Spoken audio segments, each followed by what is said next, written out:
যিহেতু গৰম বন্ধ শেষেই হ'ব হ'ল, ভাবিলোঁ এবাৰ চেৰগাঁৱৰ পৰাই ফুৰি আহোঁগৈ।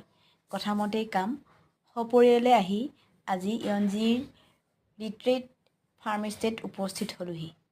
আৰু আজি এয়া পুৱাৰ দৃশ্য। কি সুন্দৰ পৰিৱেশ চাওকচোন। চাৰিওফালে পাহাৰ, তলত এখন কিউইৰ বাগান আছে। চাওকচোন বাগানখনত এবাৰ ভালকৈ চাওক, ইমান সুন্দৰকৈ কিউবিলাক লাগি আছে। দেখিলেই মন ভাল লাগি যায়। পুৱাৰে পৰা অলপ অলপ বৰষুণ দি আছিল, কিন্তু পিছলৈ বৰষুণজাক নাইকিয়া হৈ গ'ল।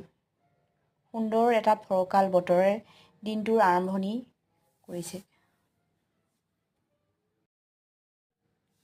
এই কিউইটোলৈ চাওক, কিমান ধুনীয়াকৈ লাগি আছে। দেখিলে ছিঙি আনো লাগে।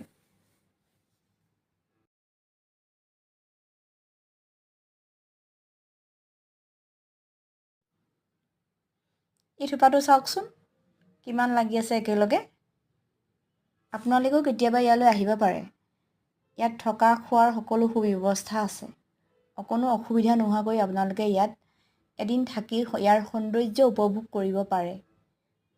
ব'লকচোন কিউইৰ বাগানখনলৈ ভিতৰলৈ সোমাই যাওঁ।